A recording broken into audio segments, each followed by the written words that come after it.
So this video is just so you have an understanding of what happens when you finish a clay project and then it disappears for a little bit and then comes back. So what happens is you have to let the clay dry completely to where it's bone dry. And that means that if I pick it up, it doesn't feel cool to the touch. There should be no more moisture in it. If there is moisture in it and I try to fire it, it'll get shocked by that temperature change and the water hissing out of the clay and it will break. So it has to be bone dry. So what I'll do is I'll take all my bone dry pottery and start to stack it up in the kiln. And I don't know if you can tell here, but there's actually 3 layers in the kiln. There's a layer down there, and then I use these posts to lift up and then put a kiln shelf. These are designed to not melt and they can withstand really high temperature. So it's called Kiln Furniture. So then I have the first layer, second layer, and then a third shelf. And to remember kind of where everybody's stuff is, I make a little diagram for myself. So level 1 has all my high school pottery.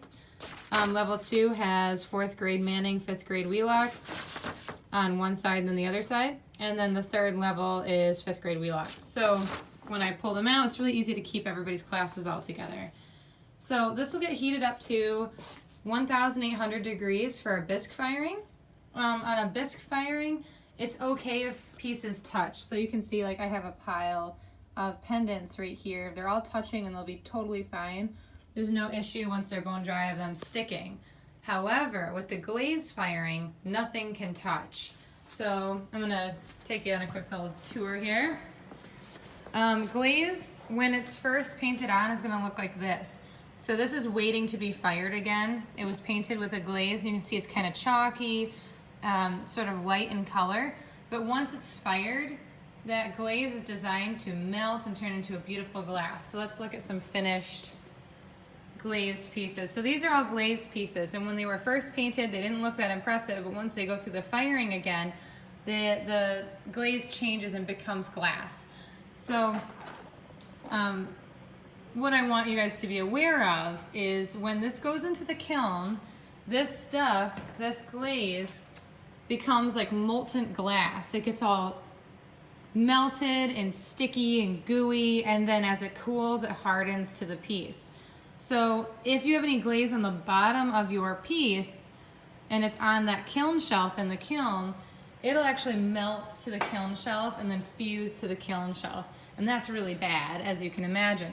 So some pieces, like if you have a bowl and it absolutely must be glazed on the bottom, I have a few of these stilts.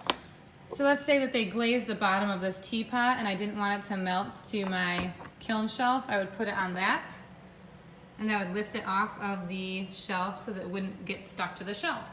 But with all those pendants and all the things we have, there's just no way. I don't have enough of these. I can't still absolutely everything in the kiln. So what I would ask you, if you have small pieces, like here's these little ornaments somebody made, on the back, just don't have any glaze on the back.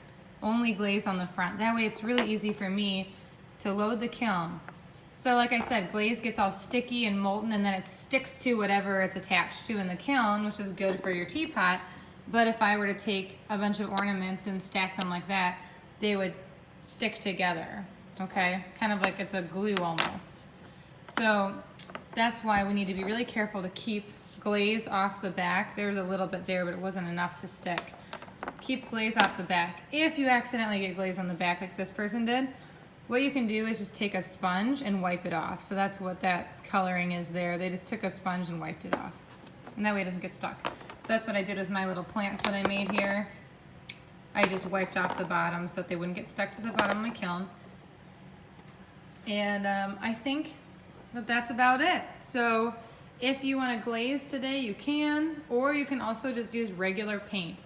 If you glaze, it has to go back into the kiln one more time. So if you glaze it, you have to leave it with me. If you paint it and it's dry, you could take it with you.